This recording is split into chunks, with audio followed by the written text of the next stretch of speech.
Hello everyone, this is Sharad Goyal and welcome to Life Unscripted, the podcast which was started for the sole purpose of understanding the journeys of great people. People who are from small towns, people who have done it all, people who have been through a great journey. I am calling it great because it is. Everybody's journey is great. You know, life has a way of hitting us on our back when we least expect it. We can never be too prepared. It is only from these experiences that we learn how to move ahead and pivot at the right time. So today with me on this forum, I would like to invite Shivam Bansal, a dear friend of mine and a great colleague, a great personality who has been through a lot of up and downs, coming from a small town. He has been all around the world and he has been on a massive journey which he will share with you in a short time and which will describe his journey of how he took one thing after the next and took them as a building block rather than as a hurdle, rather than as an obstacle. It's about those times when you feel something, when you behave in a certain manner, but you just know you cannot quit and you keep on moving on. Life doesn't stop and life is not scripted. English was actually a struggling problem for me. And the best English I could speak was tum kya kare. And it was like a massive thing which everyone made fun of. Because ragging was cool back then, the law hadn't come out. I had to report at 6 a.m. in the morning, work till 1 in the night, there was hardly any sitting time, there was hardly any routine. Like, dude, what the hell are you doing? कि भाई तू यहाँ क्या कर रहा है? I mean, are you sure you want to do this? CEO of your company, or I'm going to be the CEO of my own company, but I'm going to be a CEO. But COVID hit hard. But those 4 months of the first wave of COVID really connected my family and brought it close together.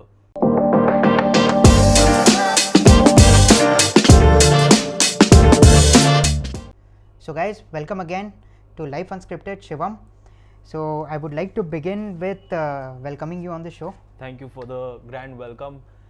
Those were quite some words. And they are true. I mean, as long as I have known you, you have been after one thing and then the next and then the next. Yeah, it's been some time in this journey of entrepreneurship.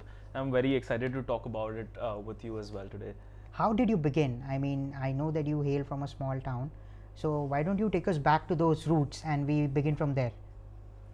Absolutely. So my dad has always wanted me to go and study in Doon school for some reason, right? And you can only study in Doon school starting from class 6th or 7th. And hence my preparation started from class 5th.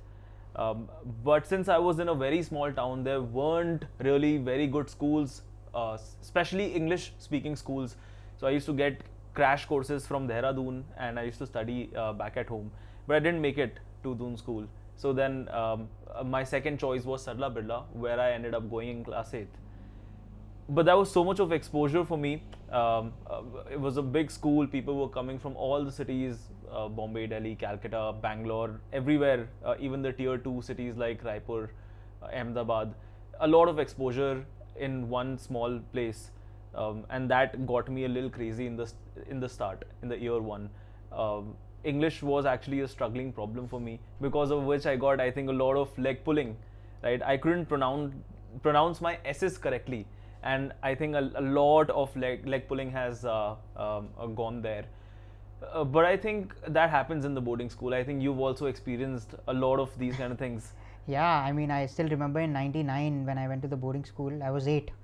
And the best English I could speak was tum kya kare. And it was like a massive thing which everyone made fun of. And I learned to speak in like 6 months after that.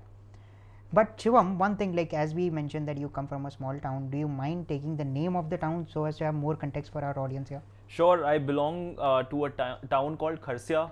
It's 4 hours away from Raipur, and I think close to 20,000 people live there. So that's a very small demographics. It's smaller than a district as well. But I really like it. It's very calm and house is always comfortable. My parents still live there. I'm planning to move them to Raipur so that I can live with them as well. I think that my parents also want to move now. But again, Kharsia is a nice, calm place and I love going there, going back to the hometown, to the roots. So tell me, what was the big change, like when you were studying in Kharsia and you were preparing for Doon school, you didn't get through. Then you went to Sarla Birla in Bangalore, if I'm correct. And it's a great school, the Birlas. I mean, I was also in Birlas, GD Birla at the time. So What do you think was the biggest change you felt going into a boarding school with a very different kind of mindset? Because as I remember, like people there would be more modern, more prone to English, and more prone to different languages, different cultures. So how did you adjust? The school that I was going from was a very commercial, meant for everyone kind of a school with limited facilities, with a certain kind of crowd. Coming from Kharsia itself, as compared to an international school, which was, I think, 500 times the tuition fee, all the kind of sports that you can imagine, with all the best people of India, that was a huge jump in itself. So that exposure takes some time to settle in, and that's what happened in the year number 1, where I was not exposed to how to play sports with rules, as simple as that. So those kind of things come, and then you start learning them. A lot of leg pulling will happen, which will encourage more learning in a way, in a certain way, if you look at it. And academics was taken seriously over there, not so much back at home. Tuition classes was not a concept in boarding school, so self-study was another new concept for me. So these were a lot of changes, but a lot of small changes making one big one. And this helped me to become the housewives captain in class 11th. Again, a very, very big deal for me, a leadership role of managing 120 students in my house, talking to them every evening, addressing certain issues every evening in the house assembly. They sort of shaped me to be the person I am today, and that was the start. So I believe like when you go to boarding school, there's a lot of independent thinking you gotta do. Like you gotta do your chores, and coming from a family business background, you usually have house help. So there you are doing everything by yourself, and at the same time you're grooming yourself in all regards, not just academics. So I think that adds to the personality development wala part. Absolutely. At home, my parents have always told me to wake up at 5 or 6 in the morning. I think as every other parent would say कि आप कुछ भी कर लो, सुबह उठोगे तो सब अच्छा हो जाएगा. There we lived that life. We used to wake up at 5. We used to go to the morning PT, get ready on time because there were limited number of bathrooms for unlimited number of students, right? You need to manage your time then properly. You need to do your chores, and you need to be looking very nice and reaching the school on time, right? Again, the entire day is planned properly, so you become sort of responsible in among doing those things. Yeah, when you talk about waking up at 5, that reminds me of an incident. Like when I was in 99, it's Rani Khet, so it's pretty cold. It's in the Himalayas. So what they used to do is, if you're not waking up, the houseboy will take rounds to wake you up, and if you're not waking up, he'll just pull off your blanket and throw it on the ground, and it's chilling. It's chilling. You have no other option than to get up out of the bed, either to fetch the blanket or just get off. Yeah. So you'd rather just get off. You should rather just get off. Yeah. So that brings me to the next thing, like when you talk about leg pulling. Correct. So were you ever bullied in boarding school? Because there are a lot of stories that in boarding school there's a lot of bullying and people making fun of each other and people crying a lot. Did you have such kind of experiences? Well, I think there was a moment, I remember it very clearly. This was right after 1 month of joining the school, and this is the moment when I discovered that if I go and give in, I will always be bullied. I think there's always a moment when you sort of set your personality to everyone else around in the boarding school, and once you've done that, it's going to remain the same until everyone leaves. So I think in 1 month I figured out how I want to be. Do I want to be bullied, or do I want to be pulled at, or can I be a progressive person who everyone respects? Because being progressive is a cool thing in any age that you are at. People will sort of respect you even if they don't show you. So I was going through that age, and I think in the first month there were a few cases when the old kids came to irritate me or to just have fun, sort of, because ragging was cool back then. The law hadn't come out. But then it was pretty good for me after that. In 1 month, I think I had made a lot of friends. I was not homesick at all. I think this was the first time I was living alone, right, class 8. I was, 13 years? I think you were at a very similar age. You were 8. Yeah, you were 8. Yeah, the idea was, so like bullying for me, it was not necessarily bullying, but leg pulling is like, if you take it that way, that it happens in every school. It doesn't necessarily has to be a boarding school. Right. So leg pulling happens, you pull your own weight and you keep on doing one after the other, and the next thing you know, after a few months passes, you're best friends with all of them. Correct. Because ultimately you are all going to be staying together. They are more family than your actual family for that time. For that time. Yeah. Because even when you are in your house, half of your day is with your friends inside the school and half with the family. There it's 24/7, day and night. Correct. So I think that is just a phase. Now it affects some people more than the others, and some people just make good use of it and have a laugh. Have a laugh about it. Yeah. So that was my experience, in all fairness. Right. So moving on, Shivam. What did you do after your schooling? Like once you finished off schooling, did you directly come back to your family business and join like, nahi mujhe ye karna hai, or did you want to pursue further? I'd always had this fascination for Bombay as a city, right? I think it's because of movies, or it's because of the cool kids that had come to my school in Bombay, or there were other motivations for me as well. I think you're going to bring it up later on in my life. I would like to know more on the motivations. But I think Bombay was my ultimate calling after college, after school for college, and I had no idea what course would I do or which university or college will I go to, but this was for sure that I have to go to Bombay. Coming to Mumbai was the point of meeting a lot of people. Right? Mumbai has a lot of diversity. There are Gujjus also, there are Marwadis also, there are Marathis also. You'll find people from Tamil everywhere from the country. Right? A lot of UP people are there. And if you actually make conversations with all of them, you are going to learn a great deal of things in life, in business, in love, in everything. And those experiences will make you... I definitely agree. So like I still remember when I wanted to go for my masters in management field. So my father told me this really nice thing, तेरे को जितना पढ़ना है पढ़ ले, but your real management will happen when you come in the field. Correct. बोला ठीक है, मतलब studies are definitely important. It doesn't matter if it's a top class college. It doesn't matter if it is a normal college. It is those experiences, those real work which you'll do on the ground. Correct. That will give you the real training. That will give. So I think that is more or less in line with your whole Bombay experience. Perfect, Shivam. So your event management was your calling at that time. Right. I would like to know a bit more on what you did with that. Well, event management was a really short journey for me. While I got the internship at Viscraft, my first internship at Viscraft, which hosts IFA awards, I was not in the event management division. I was in some other division called Space Active. And there I had to do cold calling, and I had to sell design and fabrication services for exhibition stalls. Right? And this was a 2-month internship where I got a 200 lead database where I had to call them and I had to pitch the company, and I had to just do basic cold calling, write good emails, be responsive, call them at the time and on the day they have asked. Please make a nice introduction is what they said. So I did those nice introductions even with receptionists kind of people, anyone in the line. They need to have a very good experience and they need to remember my name, so that tomorrow or day after or a week later when I call them back, they remember, okay, acha Shivam ji ka wapas phone aa gaya, I need to get him connected to the marketing manager. How much sales did you make in that period? I think in 2 months I made 45 lakh rupees of sales, and Hindware was one of the companies, so I was very happy about it. It was a known company to which I had made a sale. That's great. That's great. So I remember you telling me previously that once you did the sales wala part in Viscraft, right, you moved into IIDE as a marketing manager.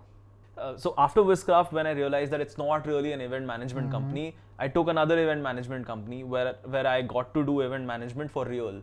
Okay. This was wedding management, and so even that is like a no recession kind of job. That's like a no recession kind of a job.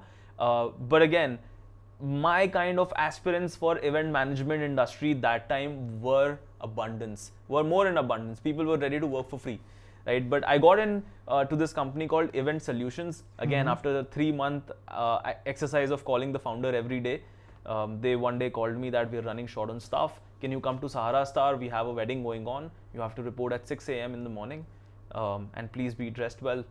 I was there at 5:45. No one was there from their team though. Yes. I did 2 weddings with them. One was in Sahara Star. The second one was in this new hotel called JW Sahar. and both were really good experience. In just one wedding, they had promoted me to deal with the owners or not the owners, but the parents of the groom and bride, and I was handling their F&B. Then I realized that this is not really the work for me. I had to report at 6 a.m. in the morning, work till 1 in the night. There was hardly any sitting time. There was hardly any routine. Between 1 a.m. in the night and 6, I had to sleep, get ready, travel back and forth from home, and that was impractical. I didn't need that. So what was the next move? The next move, by the time the next move's time came, my college's second year got over, and I had applied for this internship through ISEC in Poland. That was the game changer again for me. So I think throughout the life there have been moments which I'd like to call game changers in my life. I think you would also have certain things, events or times which have changed the way you look at things. Yeah, definitely. Yeah. So tell me more about Poland. Like when you went to Poland, what was it that felt as a game changer, that this is it, this is what I've been looking for? It was like a deja vu for me. Just like I had gone from Kharsia to Bangalore and the entire world was different. It was the same thing. From India to Poland, the world was different. And when you are seeing different things, different beliefs, systems of people, I think some neuro networks change path and they open up your mind, right? And that's when I decided that I have to pursue my masters. But in Poland, I think there was a lot of exposure, how to teach, how to do public speaking, how to make presentations, how to live with or work with intercultural or sort of international teams, how to travel solo, how to have fun and less money, where to chill, where not to chill. These are some of the basic ideas which I think I got introduced to in Poland. So I think it is about getting out of that comfort zone. Like even when I went abroad, so when I was in the flight also, I didn't feel anything. It was the time when I landed and when I was in the cab and going to my accommodation, and it hit me like, dude, what the hell are you doing? कि भाई तू यहाँ क्या कर रहा है? I mean, are you sure you want to do this? And the very next moment, it is like कि you came yourself, you were the one who took the call, now deal with it. So that is like a flip which happens, like कि नहीं, this is the next step and I got to deal with it. Right. And then I never looked back. That was the only moment of hesitation. Correct. And then experiences come, you Right. build on it, you learn more, you learn about different cultures, and I think that shapes you as a person. Absolutely. Tell me, like I remember that you were working with IIDE at some point. Yes. When did that happen, and why did you move from event management into that? Event management was a very short trial and error phase for me. I've always believed in trying a lot of things and giving one my attention. So I wanted to do these trial and errors right from the college, so that I have enough trial and error right after college. I know what to do, or I have a starting point at the very least, right? So IID was much later in my journey. Before that, there was Spain, where I went for my masters, and before that, I had another startup called Dasta Travels, where I used to take people out for treks around Mumbai and Pune to make a little bit of pocket money and for my fun at the weekends. Not really a party person, so I don't enjoy going out and getting drunk on a Saturday night. I'd rather get up on a Sunday morning and go for a trek, and that is more value adding in my life than the previous one. Gather a group of 20-25 people, especially during the rainy season, which is a hit in Bombay.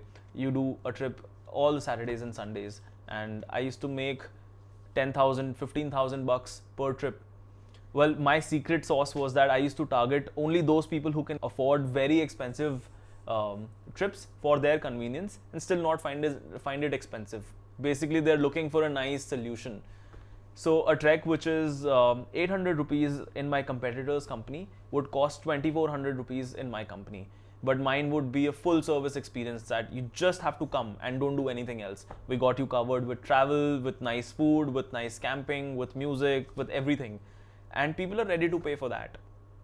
So I think that was my experience in Dasta Travels, where I hired a couple of people, I managed a few people, I managed departments, I learned how to write good emails, could design, digital marketing, and basically run the business and making money through that. So I think the idea is that you try and try and try and see what vibes with you better. Yes. Like it is never about one size fits all. Like you try different sizes and then you understand that this is the most comfortable fit or the best fit which doesn't really drag me on. Correct. And you pursue that. And you pursue that until the time it keeps you in that same spot where you started. The same feeling that, you know, I'm comfortable with this and this is what I want. If that feeling changes, then you again shift to something else. So then why did you move from Dasta to IID? Well, I had to quit Dasta. I had to shut Dasta because that was its lifetime. I decided that this venture is only for 2 years. It's not my ultimate venture, and I have to take as much exposure as I can from this and go to my masters, apply that practical knowledge into a little bit of studies. Again, as I mentioned, studies was never my calling. So I went to IE Business School, which is known to be one of the most diverse schools and one of the best programs when it comes to masters in management. I think it was ranking number 3 in the world that year, and there were a nationality of, I think, 190 nationalities and 250 people. Did you learn Spanish? I managed to understand the basic level of Spanish. I didn't put the efforts to learn it because I was in Madrid. Everyone speaks English over there. It was a great experience in terms of how they study, how they have designed education completely different than what it is in India, or what I have been exposed to in India. There were no books, which was a surprising thing for me. But again, in MBA or in masters, even in India now, I think they're doing case studies, Harvard Business case studies, and that was the format. Majority of my time in Spain was spent on chilling and getting exposed to the realities of life, like different nationalities, what's their food, what's their culture, how can I do business with them, how can I have international business sitting from India. So I was sort of making my network, I was making friends. So ultimately it has always been about experience for you. It has never been about money, or it has never been about, you know, that company, this company. It was about what can give you the most exposure into life and the scenarios what you might face someday. Yes, the scenarios that I might face someday is one of the reasons, but mostly that this activity in general excites me. To learn new, to meet new people, exchange the ideas with them, mix the old and new. One of my most favorite books is How to Win Friends and Influence People by Dale Carnegie, right? And in that, I think That's one mine lesson, too, I guess. that's yours too. One of the lessons I have comprehended in my own way. And I think I'd like to think of our mind as an empty cupboard, or as an empty walking wardrobe where you have empty spaces, right? So you tell me something, I'll take that information and I'll put it in one of the shelves, okay? Then I go and meet someone else. I go and meet Adi, let's say. I take that piece of information you shared with me, I use that as a starter point, and then I ask smart questions. He will give me more information of his field. I take that up, I'll put that into the second shelf.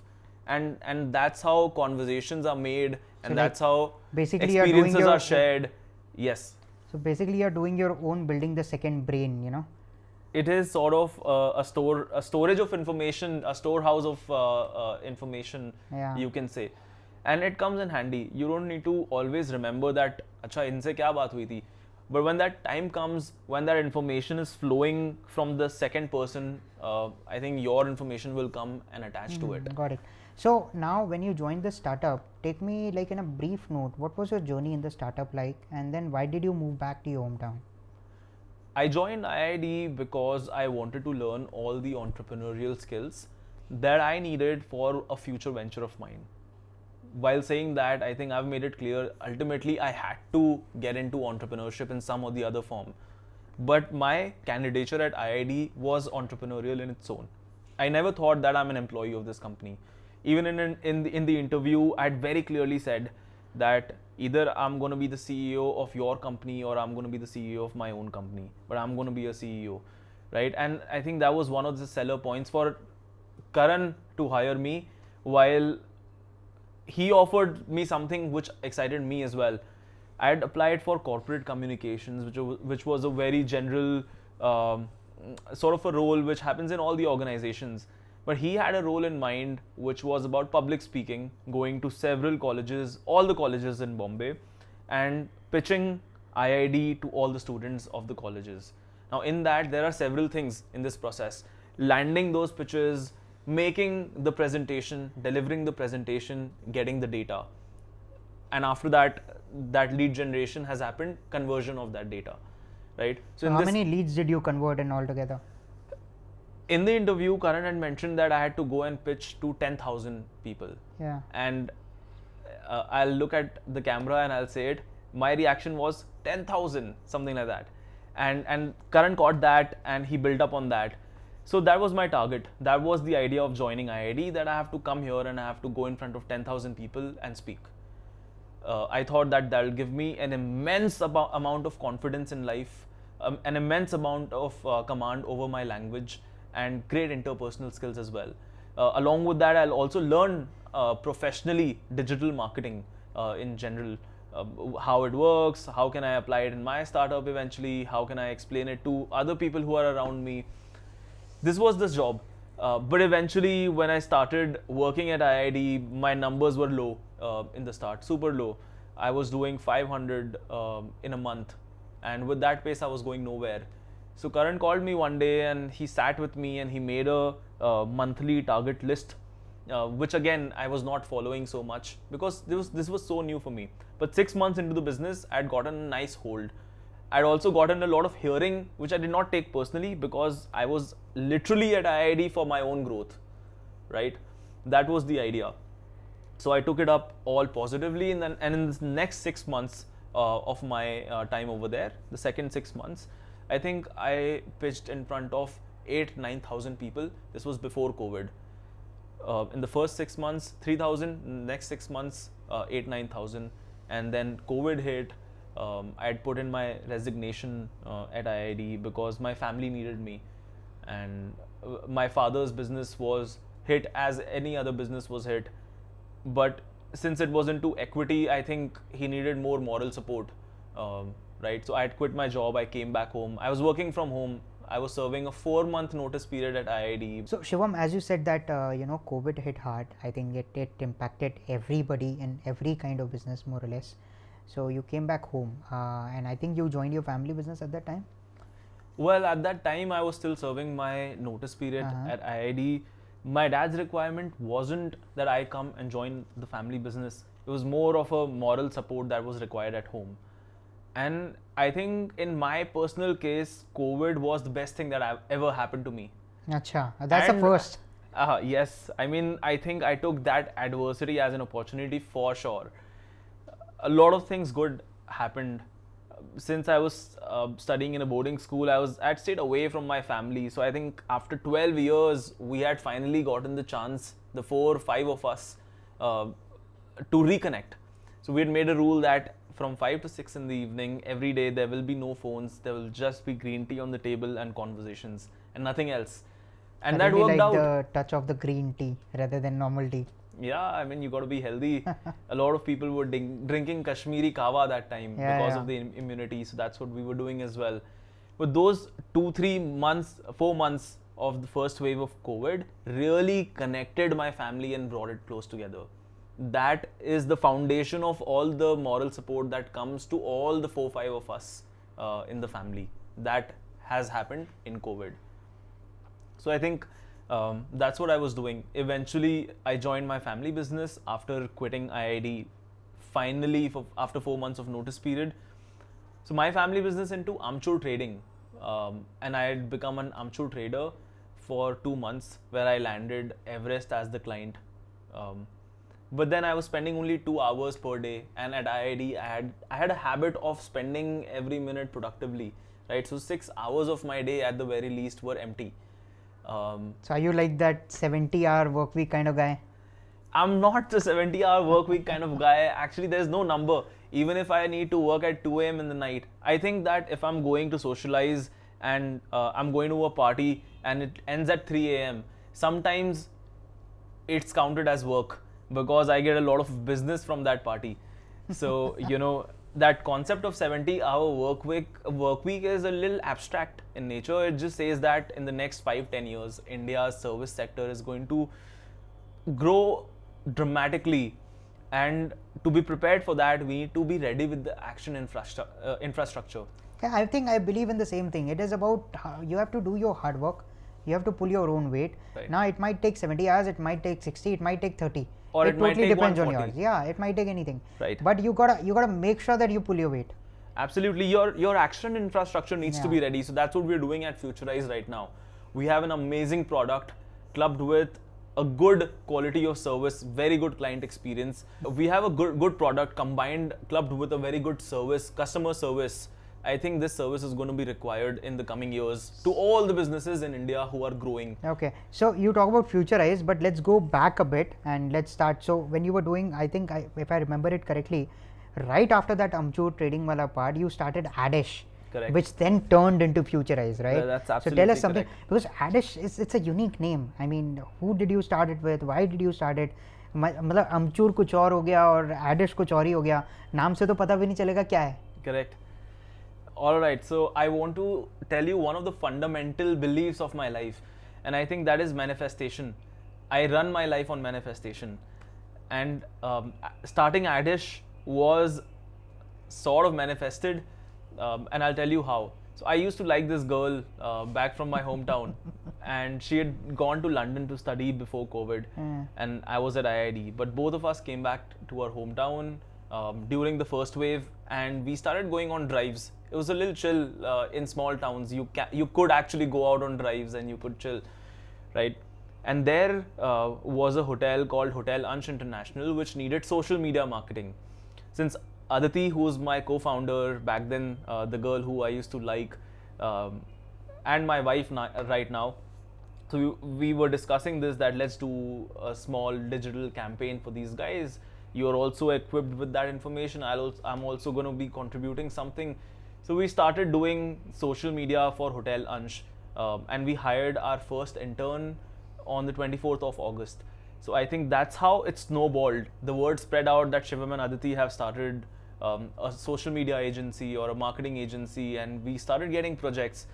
Now, when we got these projects, we were trained well. We could make good presentations. So our pitches were always good. We used to always do a consumer persona, even if we have to make a website. I think it was a lot of mouth publicity for you guys as well. Right from the start. I think it snowballed because of all the friends and family saying beautiful words about us, our service, our prices, our quality. And there was a point in time when Aditi and I had to decide whether we want to really make this a venture or not. But that discussion never really happened. It just snowballed, and on the 4th of January in the frequent year, we registered that company, and that's how it all became serious. So I think what Shivam is saying, and I think most of us can relate to this on that front, that it is always about that person rather than a business. So you get more work and you get that snowball effect, and you get moving with mouth publicity when you yourself as a personality have done something and people really believe in that cause. So I think it first comes the personal mastery, that is you become something, then comes the public mastery, that how you portray yourself, and then is the remaining business development. I still remember that Adish was doing very good. They were coming up with some good partnerships. I think Shabang was one of the partners you were looking at. So I think back then Adish was doing fabulously. I think you were growing your revenues by twice at least every year, maybe more, correct me if I'm wrong. And then you suddenly realize that this is not what you want to do, and you and Aditi, you just move towards a different segment, like you rebranded your company into Futurize. Right. So why was that shift? Because it has been like पहले था event management, and then it was like education, exposure, chilling, then आ गए marketing में, and then like there were tours and travels also in between. Correct. Then social media, right. फिर Amchur trading, right. and now Futurize, like a branding company. Correct. So if you look at it as a whole, it's a lot of shift. Right. So do you mind telling our audience here that what made you switch like that, and how did you evolve into Futurize at the end? See, whatever you do, your fundamentals need to be correct. right? The same business fundamentals work in any business you do. Some things are going to be the same. Some ways in which you work are going to be the same. Maybe in some cases, the places you're hiring from is also going to be the same. Things are related around each other, right? In my Dasta travels, I learned how to design and do digital marketing. So that was the point of starting up the company, is to learn a few skills. The point of working at IIT is again to learn a few skills of speaking in front of people. And basically, you used all of them in Adish. I am upskilling everywhere. That gives me a kick in life. And when we started Adish, we were a 360-degree marketing, pseudo marketing company, and we didn't do 360. We were just trying to become a 360 because we didn't really have the exposure of the industry. We started this, we were sure we could do it. And then we grew up in social media. We took up 7-8 accounts. I think there was a point in time when in 1 week's time we dropped all 7-8 clients, and that was for the good. There was a realization that we didn't think, Aditi and I, that we'll be able to get long-term results in such a price point with such resources for such clients. And it was better to drop it then than 3 months later. Yeah, that saying the no to the best clients is the worst part. It's the worst part. It's hurtful. I think we had a conversation about dropping Bizolution's social media at that point in time. I mean, it was a very beginning, and I didn't mind you being upfront on that this is what we are pivoting with, and this is the hard call we have to take. I respect that. Right. We did that. We had absolutely no background of design. Neither Aditi nor I am a designer, and we took this up because we liked it a lot. We liked the concept of design, the fundamentals of design. I think just before this podcast, we were having a conversation of Gen Z is now using GPay instead of credit card, even though credit card is more financially making sense. Yeah. And I think that's because of design. Google is the go-to search engine, whereas there was a point in time where Yahoo was the biggest search engine, and that transition happened because of design. And that's very, very intriguing. You can indirectly change or influence the psychology of a certain audience, a group of people, a bunch of people. It's not even just an individual. And that's what we're doing with Futurize. We're sort of changing the design game of India, the way the way people look at digital design.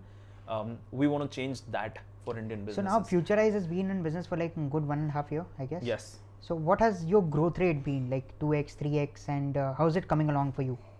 Well, we are measuring, these are very initial stages. Revenue wise, of course, we are growing 2x at the very least. Nothing happens overnight, I mean. Nothing happens overnight. But what's to notice is that our ticket prices are increasing along with the quality, incremental increase in quality of the product, along with incremental increase in the quality of human resources. So let's say if a certain product was, a service was of 100 rupees, but it was worth 50 rupees or 80 rupees last year. Today we are providing a service worth 200 rupees, which is of a quality of 250 rupees. And so it's value. It's more value addition for the client if you do the unit economics that way. And we are sort of making that action infrastructure. And we're sure that in the coming years, when India is looking for these services, we will be ready and we'll be able to provide some really good stuff. So Futurize is that future what you're aiming for, right? Futurize is going to come and make your business more modern. All our listeners here, like in this podcast, some of them might be calling you. Absolutely. Because I believe many of them, many of the youngsters, many of the entrepreneurs listening to this specific podcast are the future of the country, are the next set of entrepreneurs, the era for entrepreneurs. And I wish you the best on that. Now, coming to the most important part, which is basically, as you said, that your co-founder, your partner is now your partner in crime. Absolutely. Right. So don't you think like we always have this thing that so you're there with her at work, you're there with her at home. How do you have no work-life balance here? No, and we work out as well together. Okay. So like 24/7. It's almost 24/7. We have a very similar set of friends. But we have our times when we take some space from each other. She's reading some other book, I'm reading some other book. Maybe she's gone to meet some other friend who's not a mutual. So those kind of spaces are there, but I think we really like each other's company, and वो हिंदी में बोलते हैं ना, 1 और 1 11, तो it's working out like that in our favor. Okay. So guys, we'll come to a conclusion that what we learned today with Shivam is that whatever life throws at you, just take it at face value. You might not have it figured out in day 1, maybe not even on day 100. You move from one experience to the other, collecting the right ones for your future use and throwing away the rest. Maybe just learning at the same time and forgetting about it at the same time, because too much of gibberish in your mind is going to do nothing. And when you find that sweet spot, the one thing which you really care about, you start building on it again. So one thing will lead to the another, and sooner or later you will find your dreams.